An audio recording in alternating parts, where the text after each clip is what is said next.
move on to this. Rachel Zegler?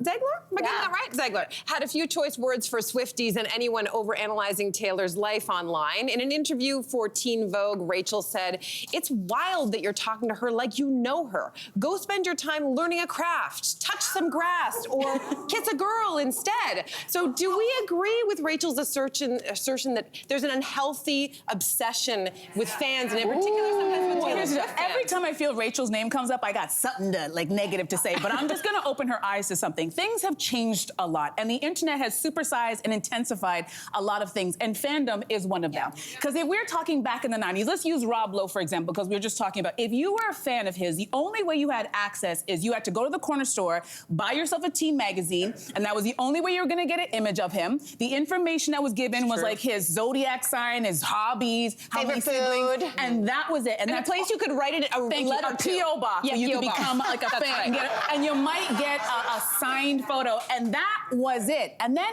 enter the internet. And now you can find internationally people who are a fan of Rob Lowe, and you guys can have your own little fandom. You can exchange information and where he's gonna be and little clips. And also, if he has a social media, guess what? You can get straight to Rob and get in his comments or his DMs. So it's changed. So that fandemonium that she's talking about, it's like, yeah, it's intensified because we have much more access to these stars.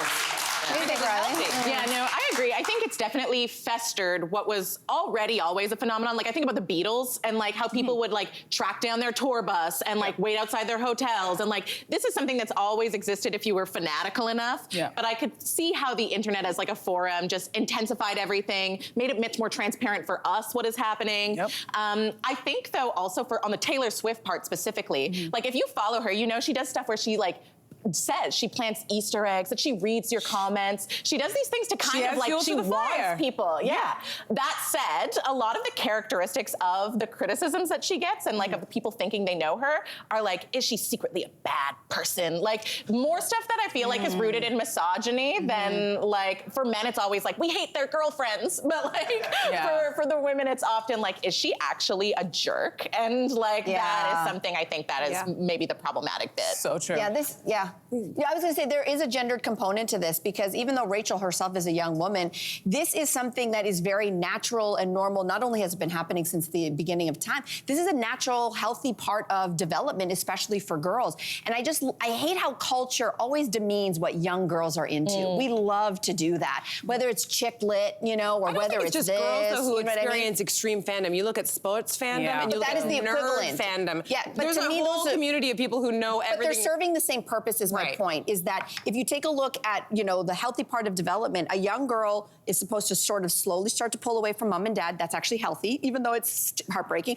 But the second part of healthy development is finding her own community. And that is where you see the boy bands, or in this case, Taylor Swift, and their interest spikes, not because these kids are obsessed, it's actually a healthy part of development. But what about when they get to be like adults? Everything you're saying. And I think this is what I'm wrestling with, is that now we live in a world where you can also make a living. Like you can teach university courses excuse me, this is what part of what we do. I don't know if I wouldn't say though that I have an unhealthy relationship to any of this. We talk about it, but I think there's a difference before people, like there are people who've written books just on Taylor's Easter eggs, right? So they're making a career of that. And for some people that's a justification. It's sort of like, well, okay, this unhealthy obsession has become profitable. But to me, I see the dark side, the side of like the toxic fandom that has gone along with that. And you know what it parallels? Religious fanaticism. It is like, they actually call some of these fans evangelicals, like, or evangelists. And I think that you see that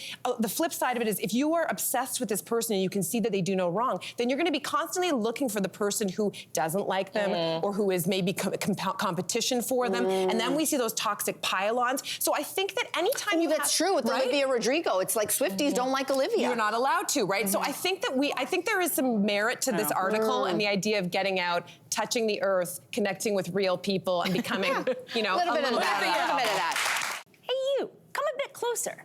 We've got so many more must-see interviews, spicy debates, lifestyle tips, and pop culture moments. So subscribe to our channel by tapping the logo below and don't miss out.